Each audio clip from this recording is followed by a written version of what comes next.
All right, perfect. So, Chairman Jeff McKay, thank you for being with us today. We are the Democratic Youth Coalition and advocacy group focused on youth voter outreach. Would you like to give us an introduction before we jump into some questions? Sure, James. Well, thanks for having me.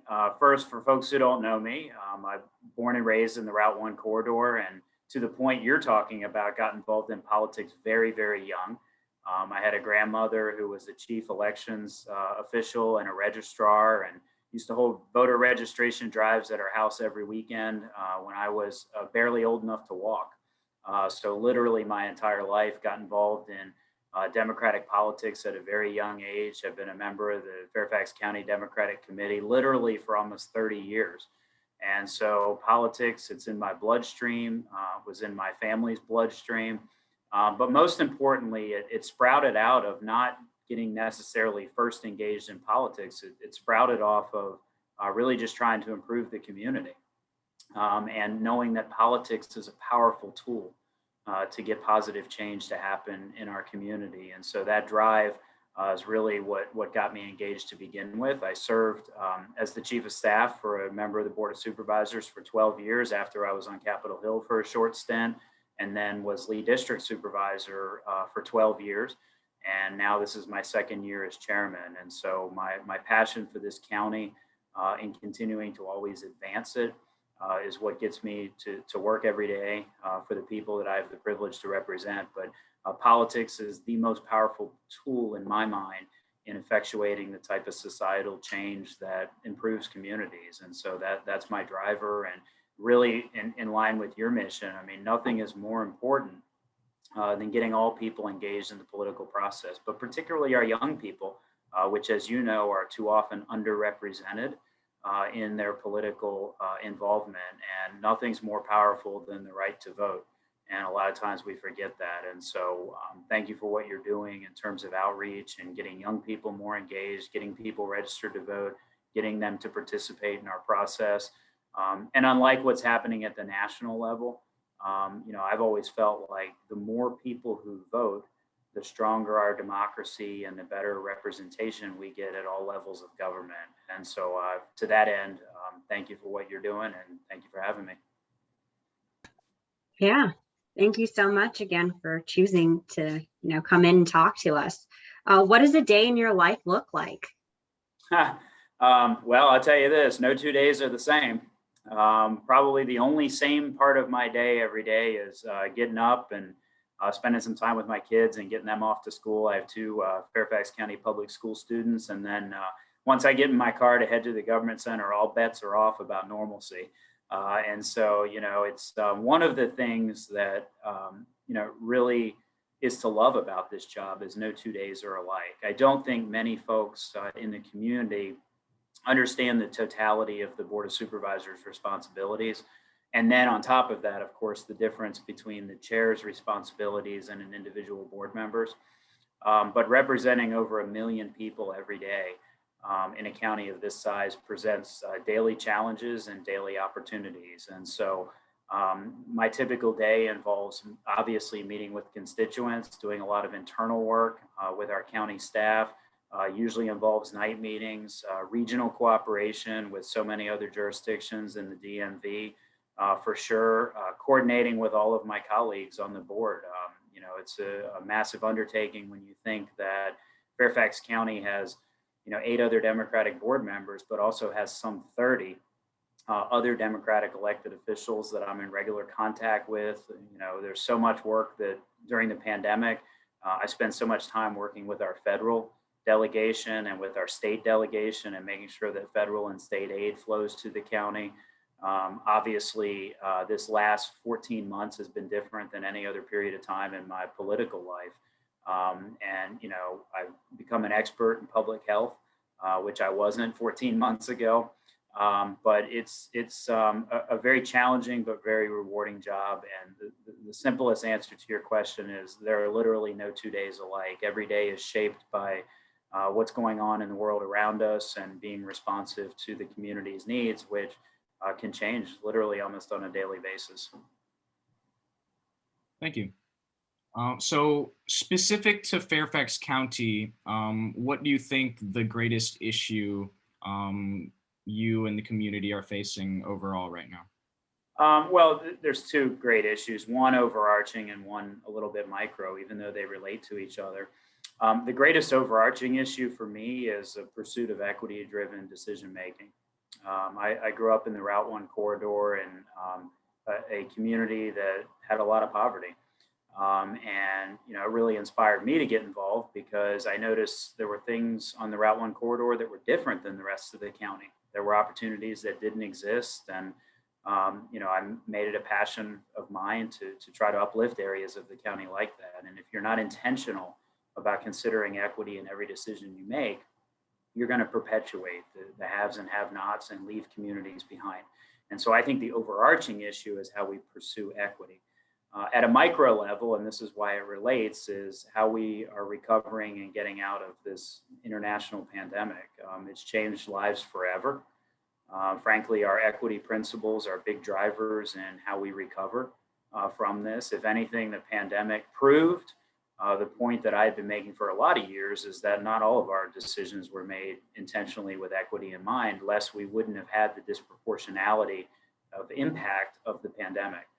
And so obviously we have to think about decision makers, how we respond to the pandemic and kind of rebuild our community, our infrastructure, the needs of our people in a much more equitable and much stronger way. And so that's really a micro issue, but it relates to the larger issue. And we have a real opportunity here to turn a tragedy into something that can uplift people who often were forgotten. And I always use the example through the pandemic of people who are our new heroes, people who deliver packages and check out groceries and work on the front lines in health departments. Certainly we have our military heroes, we have our first responder heroes that we always honor.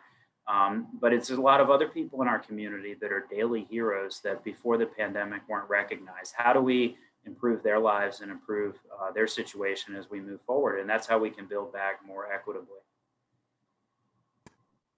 Yeah, building off of your response, what are your proposals in terms of building new infrastructure and community revitalization, keeping equity in mind? Like, how would we go about doing that, both on the local level as well as on the federal level? Yeah, so first, we have to start with intentionality. We have to think about every decision we make and think about, are we intentionally looking at this through an equity lens, a social and racial justice equity lens. And that starts with infrastructure. Where you put a bus stop can have a profound effect on somebody's trajectory in life. Whether there's a sidewalk that connects a community to a community center so that kids who need it most can access it. Whether the environment is healthy in a community because there's parks and green space and clean air to breathe. I mean, those infrastructure pieces are part of equity. And so, my proposals all fall under our One Fairfax umbrella, which, I was one of the two architects of that policy that we put in place long before, I might add, most people in the country were talking about this issue, and certainly long before the pandemic, is that if we think about the county we want to have in the future, we have to intentionally think about things that were put in place that hold people behind. And there's a lot of them. Infrastructure and access to opportunity is one of them. And that's something that falls really, at the heart of local government. How do you provide equitable infrastructure? And so as we revitalize areas, how are we making sure that we're not displacing people? How are we making sure that we're growing our affordable housing stock so that people can afford to live and work in Fairfax County?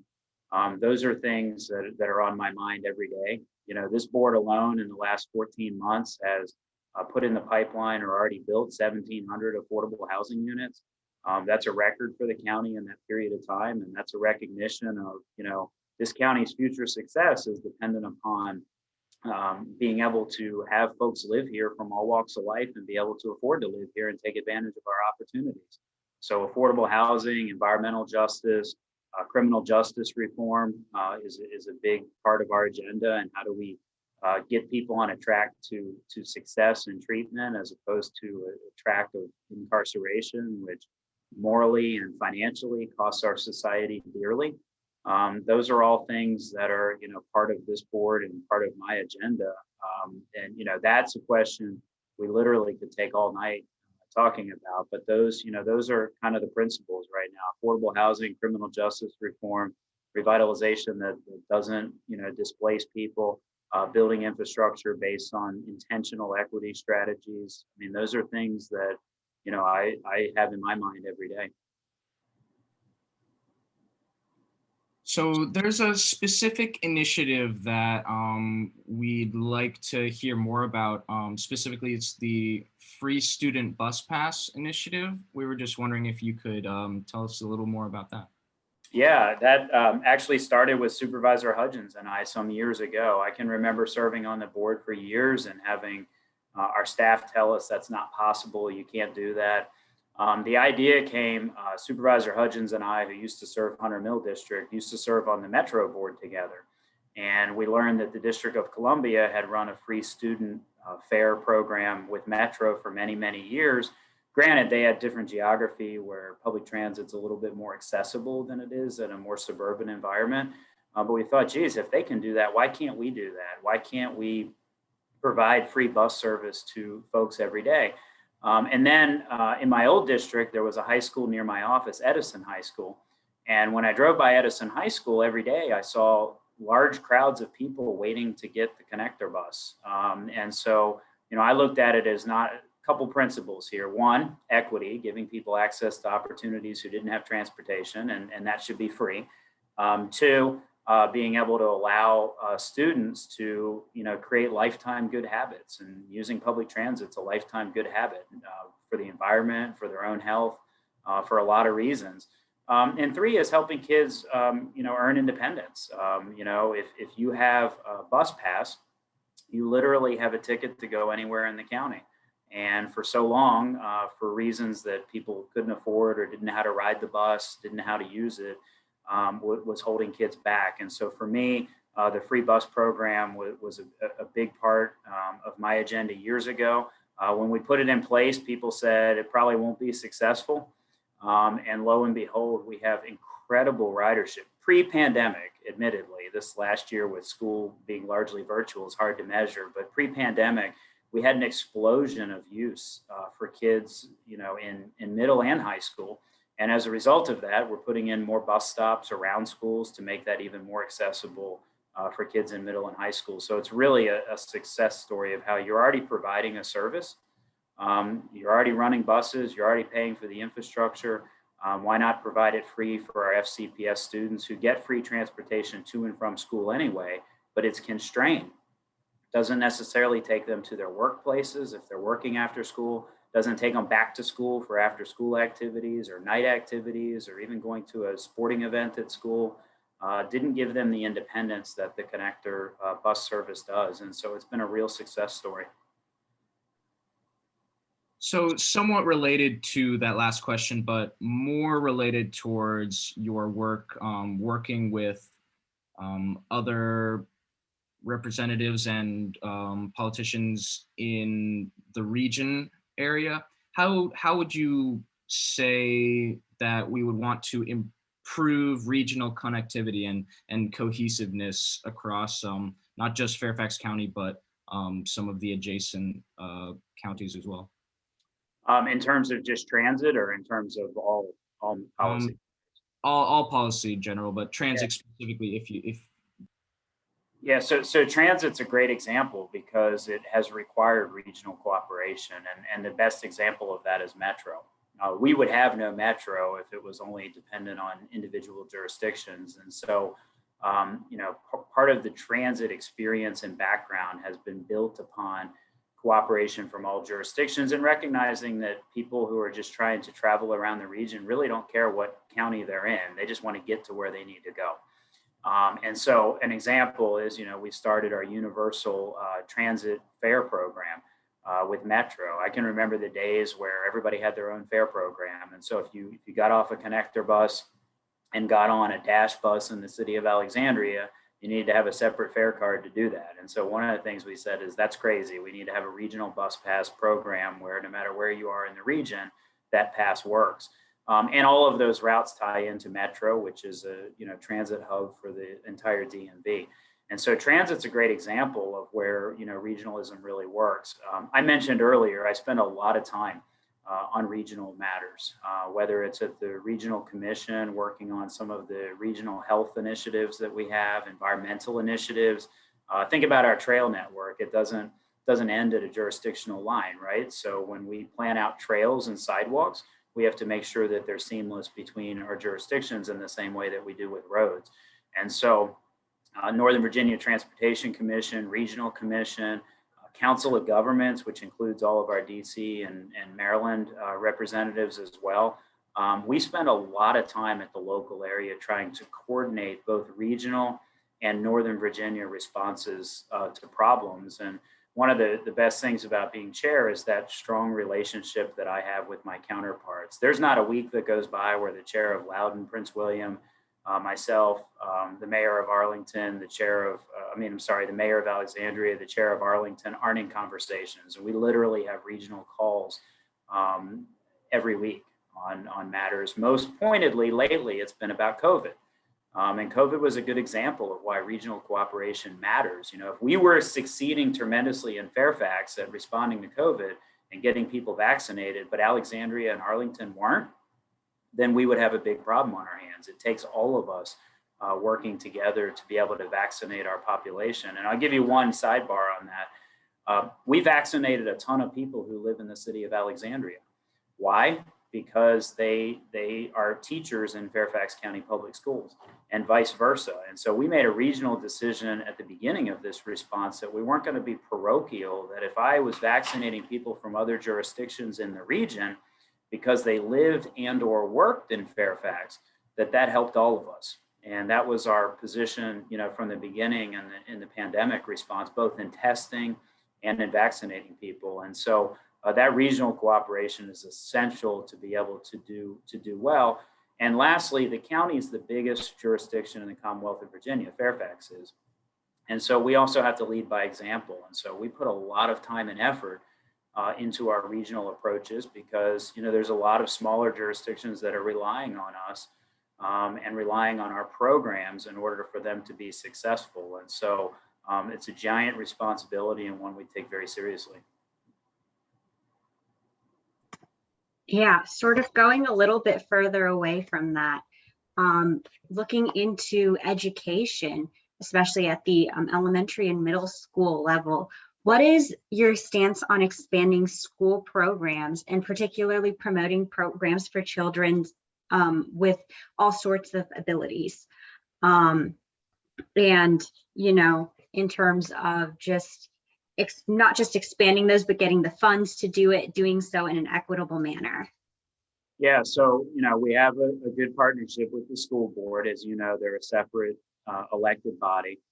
We fund over roughly about 75% of their budget comes from the Board of Supervisors. So we are the chief funding partner of the schools. But in terms of the policies, how they use that money to stand up and support their school system, that is largely governed by the school board.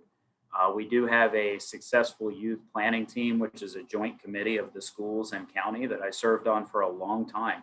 And the work that they did really was how can we take county assets and school assets and combine them to improve the lives of youth. So it is a county responsibility, even though the day-to-day decisions of school functions is a school board decision. And there's a lot of entanglement for good reason. For example, most people in our schools don't know that the SAC program, after school program at elementary schools, is run entirely by the county, comes out of our budget. School crossing guards entirely out of our budget. School health nurses. There's a lot of county employees that support our school system, even though they're not directly under the direction of the school board itself. And so everything that we do is entangled, and that's a good thing, because obviously if our kids aren't successful, then that harms the entire county. And so we take that camaraderie with our school board and our ability to continue to work together well. One of the challenges is that I mentioned before, the funding partnership between the schools and county. We don't get a good return from the state in terms of resources for the schools. So much of the school's budget falls on the Board of Supervisors, and there's a funding formula in place at the state that is inherently unfair, frankly, borderline discriminatory in my mind against Fairfax County. And so the principal responsibility of the state in most jurisdictions is to fund public education. The principal responsibility in Fairfax County to fund public education is on the Board of Supervisors. Our challenge is we have limited taxing authority. It's mostly real estate taxes, which also makes home ownership less affordable for people who are struggling to be able to buy their first home. And if they're renters, that cost is passed on to them through their rent. And so we always had to be cognizant of that balance. Right now, this year, serving as president of the Virginia Association of Counties. And I can tell you that even though a lot of other counties do well compared to us in terms of funding, there's not a county in Virginia that feels like they get adequate support from the state. So one of our big legislative initiatives is going to be to improve funding for public education everywhere in Virginia, and using our own examples of underfunding to kind of paint that picture, because education is not a high priority in Virginia, even though it is our highest priority in the county. And I should have started by telling you that it is the largest share of the county budget by a lot. So the county does a lot, but over 50% of our budget is for schools. And so just to give you a comparison, if you take parks and libraries together, it's less than 10% of our entire county budget. And the next biggest thing after schools is public safety response, and that's about 16% of our budget. So we're at roughly 55% of our budget going to public schools. The next biggest expenditure is 16%, which is public safety. So we take our role as the chief funding partner of the schools as our number one priority. And every year we try to provide them as many resources as we can to support their programming. So this next question is in a similar vein as the last one, but based on your previous answer, it might fall under the school board jurisdiction. But regardless, what do you think of increasing teacher pay? And if you agree with it and support it, where do you think that we can find the funds to increase those salaries? So I'm a big supporter of teacher pay increases. My mom was a lifetime teacher.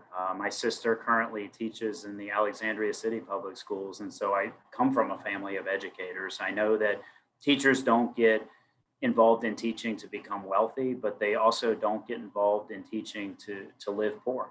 And too often the value that they provide in our society is not valued by all people. And that's unfortunate. So just this past year, I'll give you an example. This past year, the state passed a teacher pay increase and announced that they were giving a 5% pay increase to teachers. Well, when the state announces that formula that I mentioned earlier to you spits out how much local money has to be put into that pay increase versus how much state money. In the case of a 5% teacher pay increase in the last budget, the state share was $20 million. Fairfax County's share was over $100 million. So that gives you an idea of, the imbalance that exists between the state and county. And so what we did that year is we said, hey, we have to find a way to increase teacher pay. We can't afford the match requirement for all 5%, but what can we do to increase teacher pay so that we can take advantage of some amount of support from the state? And we landed on collaboratively working with the school board to give teachers a 2% pay increase, which allowed us to access about $7 million of state money. We put on the table about $40 million, the state put on the table about $7 million. And so we eked out by draining our reserves. Frankly, we had to not increase county employee pay by 2%. We were only able to afford a 1% pay increase for them this year. Over a 10-year period of time, we try to keep pay increases equitable between schools and county employees. And so we will obtain that over a 10-year period of time. But this last year was very tough. And we worked with the school board to find a way to at least be able to fund a 2% teacher pay increase at a time where our revenues are way down and our expenses are way up as a result of the pandemic. And so it is always this board and this chairman's number one priority to compensate teachers. Every year is a little bit different dynamic with what's going on in the budget, but it is always a high priority of mine.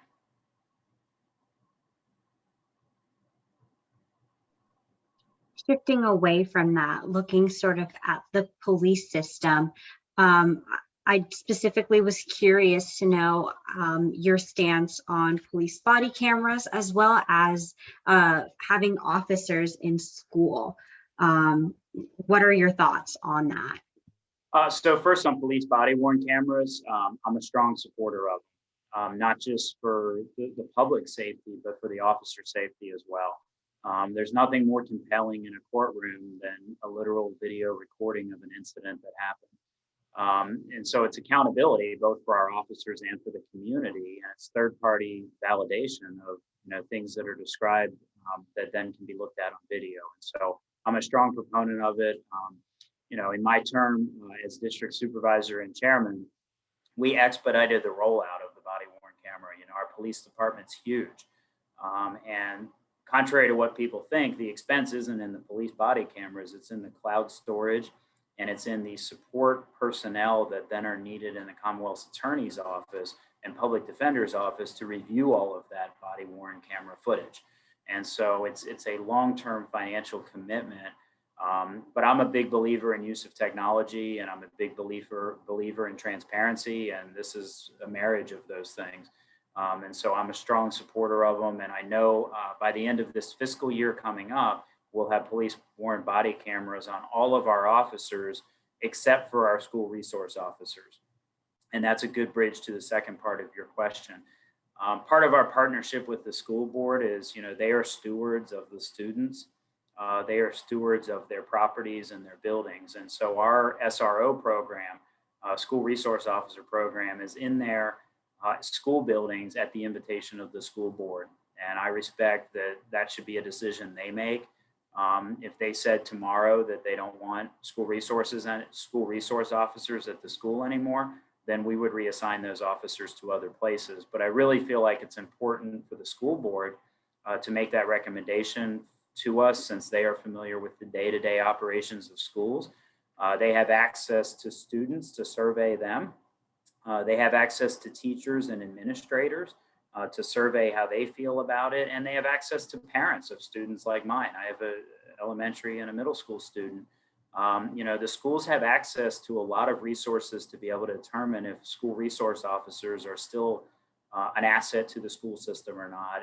And I would allow them to make that recommendation to us. And at any point in time, if they wanted to change their policy on that, we would be responsive to that as a board of supervisors. Regarding the criminal justice system, it's a two-part question. So one is, how can we fix the PRISM system? Because right now it stigmatizes mental health, specifically on that. And then somewhat related is, what's your stance on expanding addiction recovery programs? So first on the prison piece, one of the best ways to solve that is to reverse, decades long Virginia decision of creating a prison industry. We are terrible in Virginia doing that. And so, one of the best ways to attack that stigma is to reduce your jail population by allowing folks who are nonviolent to seek access to services that, stops the trend of them being repeatedly incarcerated. And so we have a program in Fairfax called Diversion First, and this actually bridges your two questions together. In fact, last Friday, I was just at a Diversion First graduation. I spoke to the graduates there, three gentlemen who had lifetimes of challenges with substance abuse, mental health abuse. We're nonviolent individuals, and with the support of our Diversion First program, went through a rehabilitation process instead of being incarcerated, because in Fairfax County, we have a mental health, a veterans, and a drug court docket specifically designed to divert nonviolent folks into treatment and away from incarceration. And since we put that program in place, we literally have been diverting on average a person a day in Fairfax County away from incarceration and into treatment. And that graduation ceremony was kind of the culmination of a long commitment these individuals made to treatment, mental health treatment, drug treatment, addiction, the pieces that landed them in our court system to begin with. So we are strong believers in that in the county. We have a record to show why that's a successful program. Candidly, we're fighting against some tailwinds with our program. One of the things that most people don't know, and this kind of goes back to that prison culture that exists in Virginia, Commonwealth's attorneys are funded by the state of Virginia based on how many people they prosecute and put in jail. And so when we put our Diversion First program into motion, and we've had success with it, the Commonwealth's attorney, Steve Descano, reached out to me and said, Jeff, we lost a lot of funding from the state for doing the right thing. We put less people in jail, we got less support from the state.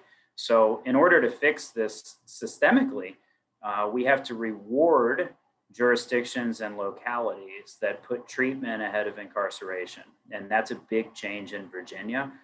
It's one that we've proudly started in Fairfax, and we have success. The recidivism rate of the folks who have been through our program is remarkable. We're not sending these people back to prison. We're putting them out in the community to be productive members of society again. And so our juvenile and adult detention center enrollment right now is at its lowest level in years, in part because of that program. And yet our crime rate is still very low in Fairfax County. So we are a perfect example of where that's a much wiser investment financially and morally for people who suffer from mental health and substance abuse. And then lastly, if we weren't doing that, if you were to be incarcerated and you didn't have mental health or substance abuse challenges before you were incarcerated, you likely will when you leave and you serve your time. And so prisons are absolutely the wrong environment and the wrong influence on people who want to improve themselves. And I think as a county here and as a local community, we've discovered that, and we have a program in place to fix that. But this is a nationwide issue. It's particularly profound in Virginia.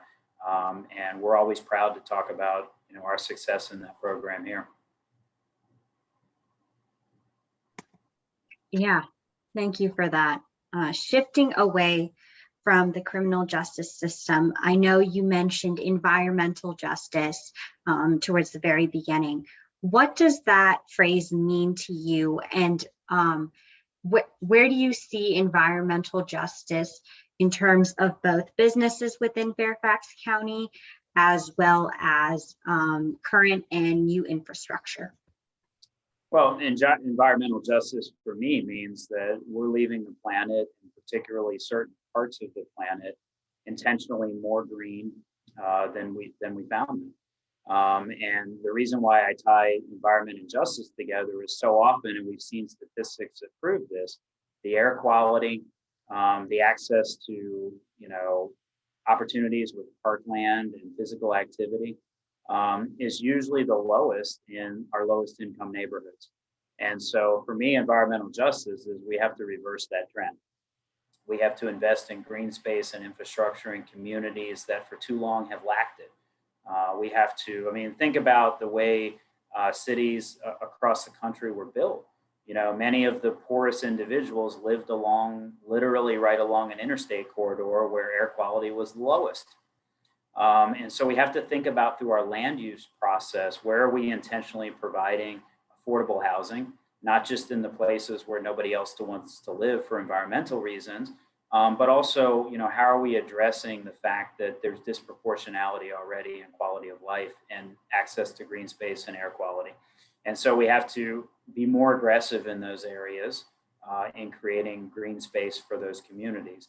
But the second piece and the larger piece about leaving our community a better place for the next generation is who is investing in renewable energy. We in Fairfax County put forward the largest procurement of solar power of any jurisdiction in the state. We are going to be putting solar power panels deliberately and intentionally on the roofs of school buildings so that we can teach kids about renewable energy and their own habits and how their own habits can play a major role in the planet that their kids will one day inherit. And so, this is A to Z issue for the county. We're looking at our own buildings for ways to reduce energy. We're looking at ways to reduce food waste and use, a zero waste philosophy as we move forward. We have a lot of environmental plans on the books that talk about, long range county goals that we have in place, but also short term goals every year that we can make improvements. Our capital improvement program is driven in large part by upgrades to old buildings where we can, do even simple things like replacing light bulbs and restripping and putting in new windows.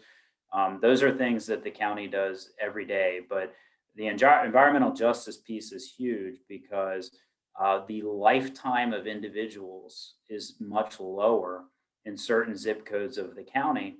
And a lot of that is for environmental reasons. Some of it is access to healthcare, but a good chunk of it is also the physical environment that they live in and their access to fresh air. And we've seen this in childhood asthma rates that are much higher in certain zip codes of the county than other areas. And there's usually a direct, um, there's a direct connection in most of those cases to a physical environment element that causes that. And so, we know that true environmental justice is intentionally looking at areas that lack environmental assets right now and improving those areas, and then also teaching our entire community about the benefits of zero waste, trying to get to a zero energy and using renewable sources of energy in the future instead of the ones that have caused us a lot of our problems today. Thank you. And last question.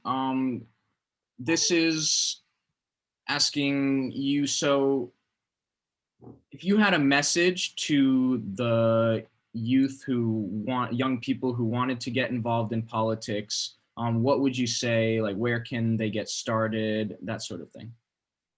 There's a lot of places to get started. I use my own example with folks a lot of times. I got started because I had a grandmother that dragged me to civic meetings, and that's how I learned about the community. And I got to see firsthand how powerful that could be. But sometimes our younger folks don't think about the little things and the value of the little things. That solar power procurement I talked about earlier, that idea originated with a group of high school students who came to the county and said, geez, it's ridiculous. We don't have more solar power on our school buildings. We're not doing enough. And long story short, that was the impetus for making that change. And so tell young people, first of all, your voice is heard, not to be silent, demand to be listened to. But secondly, get involved, and that could mean something simple, helping coach a little league team, starting an environmental club at your school, mentoring another student at a younger age that needs help, planning a community cleanup of the park. There's a lot of ways you can get involved in your community. In terms of politics, as I said earlier, politics is the powerful tool used to make the necessary policy changes you want to see in your community. And so not everyone who is political needs to be involved in politics. And there's many ways to influence the political process without necessarily being an elected official. And so I always inspire young people to get involved in public service first. The politics piece, there's not a person I know in politics today that didn't get started through the community first, through a PTA, civic association. That's how they engage with the community, and then realize that politics is a lot of times the thing that effectuates the change that they need. And so for my message for young people is, first, get involved in something very localized. Don't ever think a little thing isn't a big thing, because little things add up to big things. Demand to be listened to. And when you see an injustice in your community, speak up and say something about it. Too often people walk around and think it's someone else's problem. They see something they don't like and they don't bring it to anyone's attention. And they think maybe because I'm a young person, I'm not going to raise that issue. I reject that notion wholly. I've been in our schools. I know the power of our youth, the intelligence, the inspiration that they provide. And frankly, channel that into some good deeds in the community. Yeah, thank you again so much for your time, Chairman, as well as your honest and thoughtful responses. I know that I personally learned a lot about, the different parts of the government that have to interact together to, make the community keep running. So that was something that I'm personally going to take away from this conversation. Any last words that you want to say? No, I will end with where I started by thanking you all for what you do. Because honestly, when people say it, it sounds a little cliche, but our future is in our youth, and it is. And I have reason to believe great days are ahead. Even when I look through my own kids, they look at the world a lot differently than I did when I was growing up. And candidly, they look at it a lot better than I did. And the instinct on things like equity, the instinct on diversity as our strength, are instinctive. They're not taught. And so many of our kids in Fairfax, are instinctive on that, and gives me hope for the future. And so I feel like we're in great hands every time I talk to our young people in the county, and you all demonstrate that, and also keep up the good work in terms of getting people engaged politically. Getting them understanding how important it is to vote, how important it is to get involved in politics, how important it is to get involved in their community, because it makes a difference.